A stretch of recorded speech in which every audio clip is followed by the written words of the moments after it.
we're back with what should be the final episode of the week for our dearest Ace Attorney.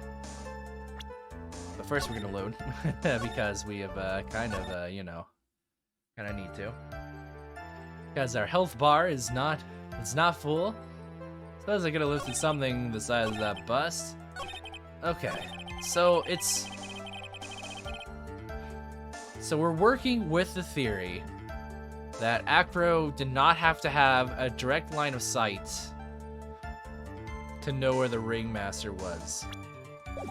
And what I've come up with so far is that he either had Money the Monkey be a sort of like spy for him, give him the cue, or he somehow smelled the pepper from the box. Which I don't recall them ever saying Acro has a strong sense of smell, so maybe I'm off on that. Victim was hunched over this 20-pound box. It boasts a small but strong lock. Found inside the wooden box. Okay.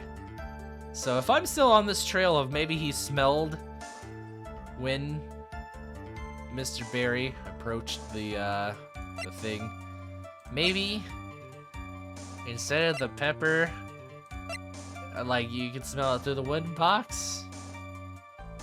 I've been mulling over this for a good 5 minutes between episodes. So I feel like, I don't know, I haven't been able to come up with anything else. Like, none of this evidence is relevant. Like, the crime photo, I guess I could check the crime photo. It's dead over the box. So the box is there, like we've established, and he's dead over the box. Maybe he heard the sound of the box, I don't know. Maybe he heard, like, the footsteps in the snow. Victim was hunched over this 20-pound box. It was a small but strong lock. Ah. But if he heard the sound, then he would have... Was there any evidence? Maybe the crime photo? Like, check. Maybe he heard the footsteps and I'm supposed to click on this? This is so stressful. What am I to click? What am I to choose? Well, in any case, we should probably just... I should exhaust my pepper options. And, if it wasn't the pepper inside the wooden box, then it was the pepper inside the wooden box. And I have to present the wooden box instead of the pepper for whatever reason. No way. Acro. You didn't really need to lean out of the window, did you? What are you driving at, Mr. Phoenix, right?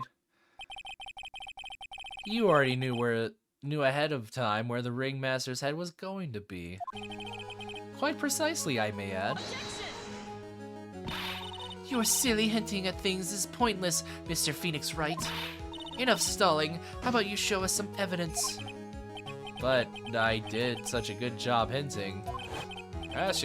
Hurry up and explain things, Mr. Wright. Maybe you should take a look at this. Alright, what's the drive here? The key point here is the wooden box. The same wooden box that the victim was found hunched over? The same. The question is, who placed the wooden box here? Who? Who indeed? When Ben and company saw the Ringmaster, they didn't see him holding the box. Oh my god. For some reason, I had the idea that the Ringmaster was holding the box. Why did I think that? Oh my god, okay. That makes sense. Oh man, that makes way more sense than my pepper theory. I thought, okay, so the whole time, I'll say it again, the whole time, I thought it was like Mr. Berry was carrying the box. I guess they never once stated that he was carrying the box.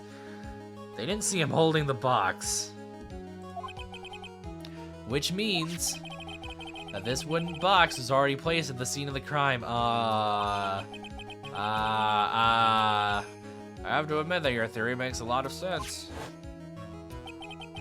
The moment that the bust came falling down was exactly the same moment that the ringmaster lifted up this wooden box. Which means that the answer to all these questions is now crystal clear. The box was a decoy the whole time. Oh my god. You mean... If the bust were to fall upon the point marked out by the wooden box, there would be no way that it could miss the head of the victim. No. Order, order, order. This is unbelievable. Finally, some of these loose ends are starting to tie themselves up. Now I just gotta keep going, and there's only one way to go from here, forward. So the next question I have is, who placed that box at the scene? It was Mr. Dingling, of course. He connected it to a rope, and then all he had to do was lower it down. Ow! Allow me to whip some sense into you, Mr. Phoenix Wright. Ow, ow, ow, ow. The ringmaster's head could have been anywhere when he lifted the box. That's why the box was so specially made. Especially made? Indeed. It had the most peculiar feature. The contents of the box, I think. Considering the box only had pepper in it, kinda weird. Do you recall what was inside the wooden box? There was only a small bottle of pepper, wasn't there? Get on with it! Well... What's the matter? Cat got your tongue? I don't see any relationship between the location of his head and the box's contents. I think I might have outthought myself. No, Nick, you didn't think enough. Mr. Wright, you still maintain that the box had some sort of special feature? Indeed. It had the most peculiar feature. The size of the box?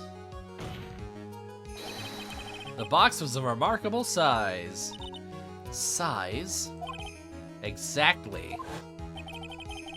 I think you can tell from the picture that the wooden box is very large. To lift it up, one would have been required to squat. Meaning that one would have had to taken it up in both arms, right? Moreover, the box is quite heavy. It weighs in the neighborhood of 20 pounds. The box also has carrying handles on either side, doesn't it? That is correct. To lift up the box, you'd have to squat down. Squat, squat, down.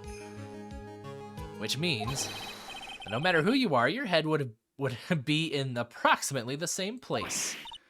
Fool.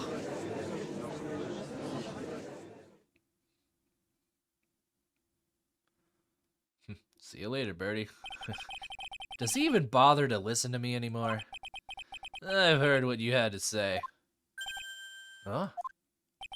I must admit, I'm shocked at your imaginative skills. Did you do it? Did you place this wooden box in the plaza?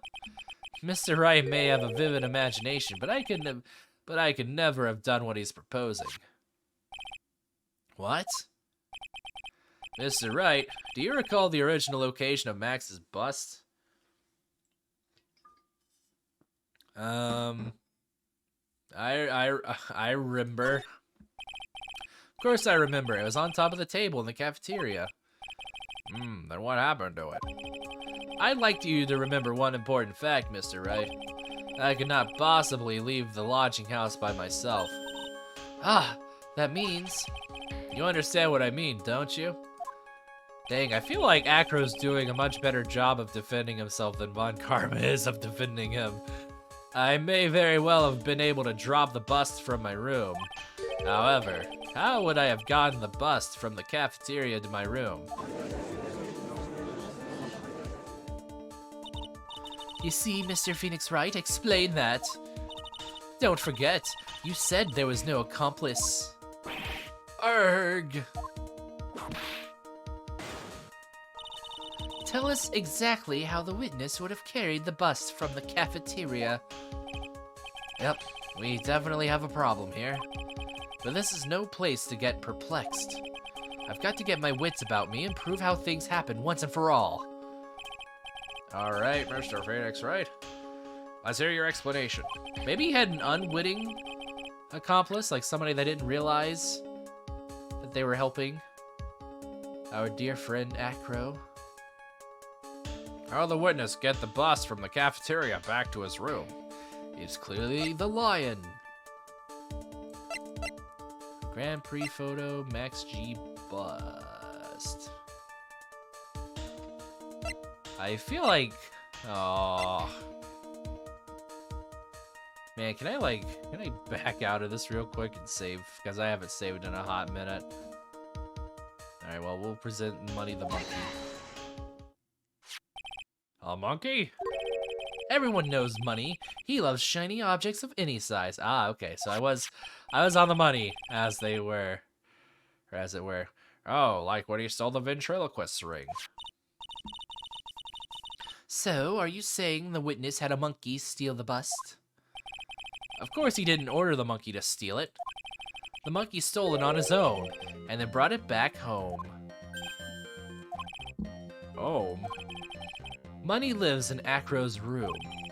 Acro's room? Man, this is like news to the judge, I guess. But the bust was bronze, wasn't it? Bronze isn't all that shiny. Maybe you should put the whip down sometimes and read the court record. Dang! My, those are some very nice cards he's holding. Yes, and they are made of platinum, which is very shiny. Gah! Acro? Money is a strong monkey, right? You even said so yourself. It'd be easy for him to bring the bust back to your room. If he wasn't able to handle that himself, I'd be on the market for a new roommate. Okay, so Acro's confirming it. Order, order, I said order! Miss Von Karma! Where is the bust in question at this moment? I don't know. We're searching for it as we speak. This is a rather strange turn of events. Well, let's say that the monkey had not stolen the bust. What would have happened then? Well, in that event, something else would have been used as the murder weapon. Wait. Then you mean this bust was the murder weapon purely by accident? It's possible. Maybe Acro saw Money's mountain of stolen goods and thought to use one of them. Particularly the one that looked like Max, so he could frame Max for it. Anyways, I think we've more than proven one critical fact. Namely, that it was entirely possible that Acro was the murderer. Moron! Mr. Wright's argument was circular. I'm still a bit dizzy, however. His argument does hold water. There's no denying that. Ow! Don't seem so flamboozled, especially by this fraud of an attorney. Fraud? You've forgotten the absolute most important thing, Mr. Phoenix Wright. And what is that? You should know. You forgot that your fraud of a magical client was spotted at the scene of the crime. Oh, come on. This is pretty easy, Max. I mean, Phoenix. We gotta put this together. There's no reason to doubt the clown's testimony, even if he had to revise it 5 times in a row. Well, that's true. How do you respond to that, Mr. Wright? Nick, don't let her beat you now. I won't. This is my chance to turn this trial around. Turnabout trial. When the murder occurred, there were 2 people at the scene of the crime. One was the victim, Russell Berry, and the other was the murderer himself. Answer this and only this, Mr. Phoenix Wright. Hold on, let me take a minute. Let me, get my loading affairs in order. Who was the murderer the clown saw? It was the bus, right? I think it had to be the bust, right? He saw Max's Ow! I asked who was the other person Mo saw on the scene. That evidence has nothing to do with the question. But it has everything to do with it. Ah, contraire, mon frère. Mon frère. Oh god, I'm sorry. I used to know French. I took 3 courses of it in college. All of it is pretty much out the window, though. It does indeed have something to do with the question. Also, why is he speaking French? Isn't Von Karma German?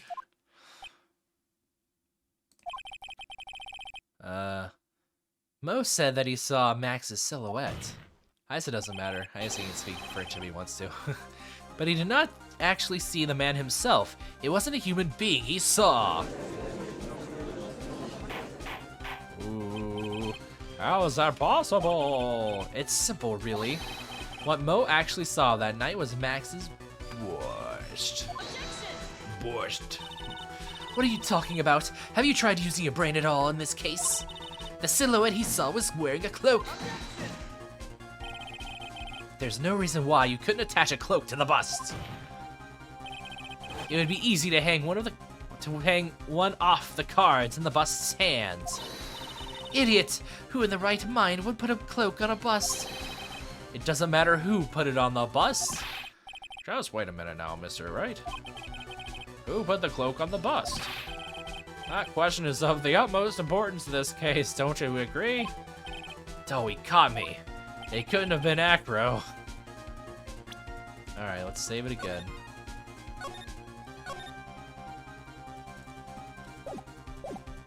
What's up, Mr. Right? Who put the cloak on the bust? Is it not Acro? Is this game just trying to psych me out, or? I don't see why he couldn't have put the cloak. I wonder, Mr. Phoenix Wright. Didn't the defendant wear his cloak the entire time he was at practice? So then how did this person get a hold of the cloak? Well... Furthermore, how would this person have gotten the cloak onto the bust, I wonder? Because this person was not spotted at the scene. Oh, was it just Monkey? I'm sorry. But she's so nice about telling me I'm wrong, it hurts even more. Ow! The famous Von Karma carrot and whip approach. Let's have it, Mr. Right. Who put the cloak on the bust? Oh, shit. I want to go back. Alright. Could have been Money the Monkey. Present. I wonder, Mr. Okay. We're just gonna load. Hopefully we're not too far back. I don't think we should be. Who put the cloak on the bus? Great. Alright. It'd have to be somebody.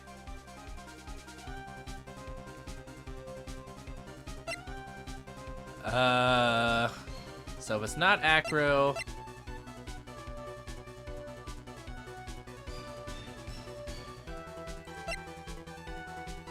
oh my god. Who could this have been? Is it Regina by chance? I'm just kind of throwing names out. Could have been Max? Did he like put his... Let's see, so if the bust was in the cafeteria, who was in the cafeteria? It was Max and Ben, right? Or am I getting that timeline of events wrong? Max would put the bust. I wonder, Mr. Okay, alright. Yeah, alright. Alright, come on, just let me choose again. Just let me say the thing, damn it. Present. Whoops, why am I so dumb? Just let me out. Let me out. I don't know why my escape button wasn't working. My escape busted. Alright, let's try a bit. Oh my god. Wait. Didn't wear this cloak the entire time of practice. The music died. Because this person was not spotted at the scene. Okay. Load. Who put the cloak on the bus? We gotta know before... Well, we're already over time, but we're gonna figure this out right now. Who freaking put the damn cloak on the bust? We have to. Let's try Mo. Alright, Mo is not... Actually, no, it's probably just worth seeing this whole thing. Just to make sure. Okay.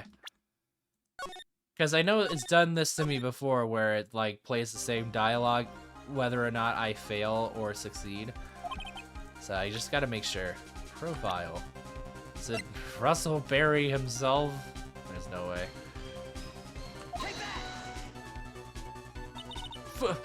Fool? Him? It was really him, huh? You're saying it was the victim himself, Russell Berry? That's what I'm saying. The victim himself placed the cloak on the bust? Placed the cloak isn't really the right way of putting it. Then what would be the right way of putting it, Mr. Wright? Explain yourself! Nick, do you really have a handle on all this? I'm fine, Maya. I'm finally putting all the pieces together. There's really only one picture I can paint anyways. Alright, so you want to know what really happened that night? Let's step back in time. Ooh, here we go. I guess we got enough. Well, we'll go for like another 4 or 5 minutes. Acro used the rope to lower the wooden box onto the scene. Then he attached that rope to the bust and dangled the bust out of his bedroom window, directly above the wooden box. At the same time, the ringmaster told Max to wait in his room and went to the scene, of course. At the time, the ringmaster was wearing Max's costume. Perhaps he didn't want anyone to recognize him that night. But just as he feared, he was spotted at the entrance of the lodging house by none other than a ventriloquist and his puppet, Ben and Trilla. Wait a minute. But these two have, like, wildly different body sizes. Like, Max is tall and slender, and then Russell is, like, short and kind of squatty. When the ringmaster... Oh, my hair is going crazy. When the ringmaster arrived at the scene, he bent over to lift the wooden box. And that's when Acro took his chance and released the rope. Now this is when the magic happens. At the very instant that the bus hit the victim, oh my god, it just snatched onto the, oh my god, oh, come on.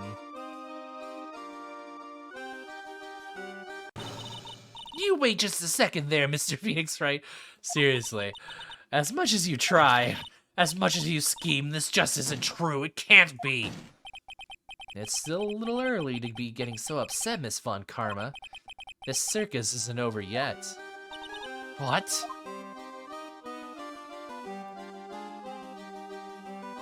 That's... The impact of the bust on the victim threw the cloak up, which snagged onto the bust. This is dumb. That impact also caused the sound a certain witness heard, prompting him to take a look. That witness was, of course, Lawrence Moe Curls, the clown. When Moe looked out his window, the cloak had already snagged onto the bust. Now, having completed the crime, Acro naturally went about pulling up the murder weapon. Of course, he had no idea that Moe saw the bust being raised with the cloak dangling on it, primarily because in his wheelchair he couldn't see out of his window. So he just kept pulling the bust up.